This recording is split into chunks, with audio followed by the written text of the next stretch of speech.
Fam, it's Kyle Henderson of Bama Football on YouTube. Run the thumbs up on these videos. I appreciate you guys being here. Ryan Grubb is gone. We know this.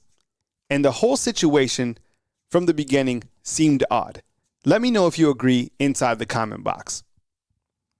We rarely saw him on the recruiting trail, but where it got really strange and confusing was when he spoke to the Red Elephant Club and said, "I am your offensive coordinator at Alabama."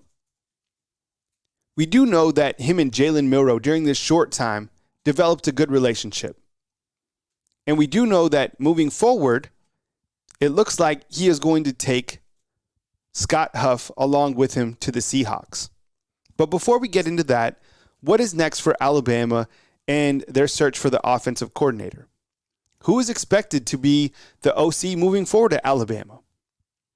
Well, according to Adam Rittenberg of ESPN, he says that JaMarcus Shephard and Nick Sheridan could be co-offensive coordinators at the University of Alabama moving forward. JaMarcus Shephard, definitely a name on the rise. He was the passing game coordinator at Washington this last season, and he was the co-offensive coordinator at Purdue. Remember Rondale Moore? Baller, right? Coached him. Nick Sheridan was an OC at Indiana and also worked with the quarterbacks. So Rittenberg is saying that he wouldn't be surprised to see Nick Sheridan call the plays going forward. Let me know what you think about having co-offensive coordinators at the University of Alabama. I don't think we've had that in several seasons. So who else is leaving? As mentioned, the expectation is that Scott Huff will be following Ryan Grubb to coach with the Seattle Seahawks. I think this is a blow. Scott Huff led Washington's offensive line to the Joe Moore Award this past season. They only allowed 12 sacks all season long. I was really excited to see him work with Tyler Booker, Jaden Roberts, the transfer in from Washington, and Parker Brailsford, and see what he could do with the tackles. I think that Alabama certainly has guys at the offensive line. I just think that you need the right guys in place, and I think Scott Huff would have done a really good job here. So I think that while losing Ryan Grubb, yeah, it stings because I was excited about the schematics. I'm not necessarily too worried about that, and I'm going to tell you about that why in my next point. But I think losing Scott Huff seems like a big blow for the current point in time. Now, again, Alabama has to hire 2 new coaches, and one of them is clearly going to be the offensive line coach. But here's why I'm not that concerned about Ryan Grubb leaving. Number one, he wasn't even here for, a month or over a month? And I think a lot of people sometimes forget that Coach Kalen DeBoer is an offensive-minded coach, and it's his offense.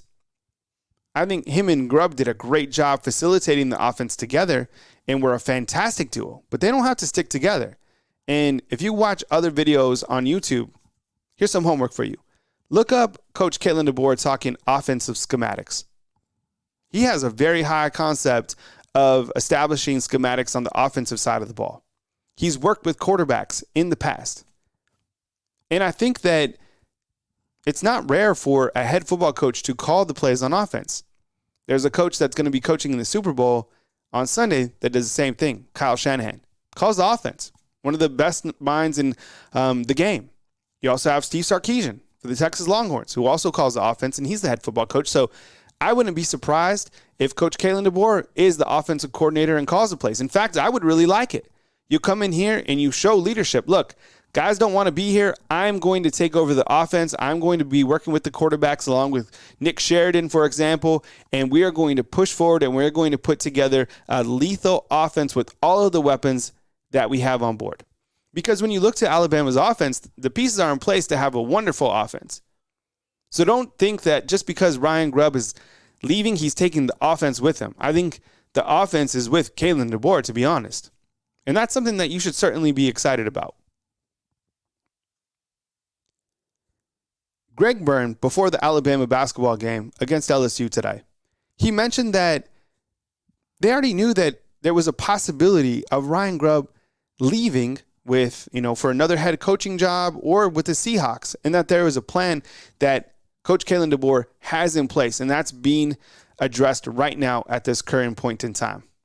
I like that. And I'm not really shocked by Ryan Grubb going to the Seahawks.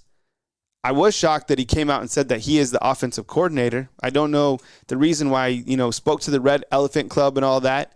But I do like the fact that Coach Kalen DeBoer already has a plan in place. And coaches were like, how long do you honestly think that Ryan Grubb was going to be here as the offensive coordinator? More than a season? So I think the plan in place is to put either JaMarcus, Shephard, or Nick Sheridan in that role, as Rittenberg said. And I really like that. And I think now you go out and you get really aggressive about your offensive line coach. Emotions are really high right now across the Alabama fan base. And I think trolls are going to attack Alabama because they want to continue to see some sort of a downfall of the castle, whatever it may be. I haven't seen too many posts on Twitter, social media, whatever you want to call it, from players that are, super upset about this. I don't even think they had a real opportunity outside of, what I heard with Jalen Milroe and Ryan Grubb to really get to, understand what Grubb was going to bring. I think it's more been about the buy-in of Coach Kalen DeBoer. And I wanted to ask you this because we started talking about this on one of my recent shows about Coach Kalen DeBoer being genuine, being here. Honestly, I think he's really genuine. And I think he really wants to be here at Alabama. And I think he understands the responsibility of taking over a program of this magnitude, a brand of this magnitude. And I think he's here for it. And I think that is going to spill over in the coaches that want to be here. It didn't seem like Ryan Grubb ever wanted to be here. I never spoke to him, but think about this. He had an opportunity to come to Alabama last year as well and work with Coach Saban.